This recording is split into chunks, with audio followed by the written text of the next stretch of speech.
Sarajevo, June 28, 1914. The streets were lined with anticipation. Flags hung from pale stone buildings. The crowd gathered quietly along the cobbled road, waiting for a glimpse of royalty. Archduke Franz Ferdinand and his wife Sophie sat upright in their open-top motorcar. He wore his decorated military uniform with pride. She, elegant and composed, smiled gently at the waving citizens.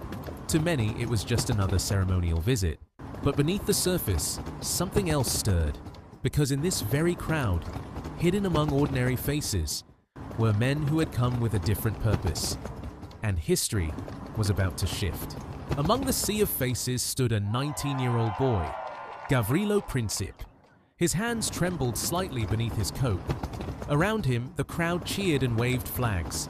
But his eyes did not follow the celebration. They followed the motorcade.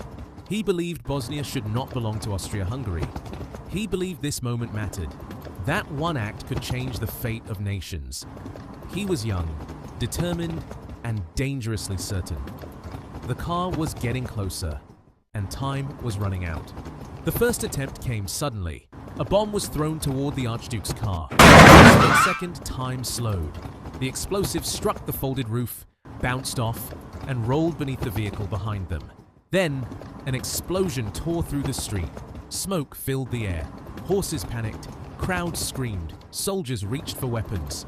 But the Archduke's car sped away. The assassination had failed. Or so everyone believed. The conspirators scattered. Some tried to flee. Others swallowed poison in desperation.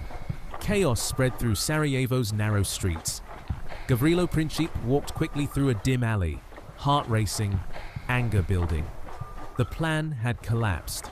The moment was gone. He believed he had failed his cause. He had no idea.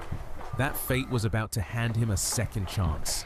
While Sarajevo trembled, power moved quietly elsewhere. In grand halls across Europe, men in uniforms and suits gathered beneath chandeliers and maps. They spoke calmly, but their decisions would not be calm. Austria-Hungary demanded answers. Who was responsible? Who would be punished? Behind closed doors, alliances tightened like fists. The spark had not yet become fire, but it was coming. The Archduke insisted on continuing his regular visits. He would not show weakness. But there was a problem. The route had changed, and the driver had not been properly informed. As the motorcade moved once again through the city, the car made a wrong turn. It slowed. It stopped. And by impossible coincidence, it halted directly in front of Gavrilo Princip. Princip stepped forward, just a few feet away. He drew his pistol. 2 shots rang out. One struck the Archduke in the neck. The second struck Sophie in the abdomen. Gasps turned to screams. Soldiers lunged forward. The driver froze in shock. Within minutes, both were dying. It had taken seconds, but those seconds would echo across the world. The Archduke clutched his neck. Sophie leaned toward him, whispering faintly, "It is nothing." But it was everything. Blood stained the uniform meant to symbolize strength. The cheering crowd had become a wave of panic. And in that open motorcar, an empire had just been wounded. News traveled fast. Printing presses roared into action. Headlines screamed across Europe. Archduke assassinated. Telegrams were sent. Governments awakened. Military officials leaned over maps. What had happened in one narrow street now reached every capital city. And with every message sent, the tension grew heavier. The world was watching. Austria-Hungary blamed Serbia. Serbia denied involvement.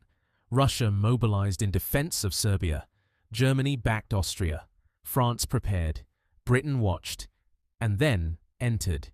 One alliance pulled another. Like dominoes. No one wanted a world war. But no one would step back. Within weeks, Europe was engulfed in conflict. Trenches carved across fields. Families shattered. Millions marched to battle. All because of 2 gunshots fired in Sarajevo. 38 minutes. That was all it took. A wrong turn. A frustrated teenager. A car that stopped at the worst possible place. And the world would never be the same again.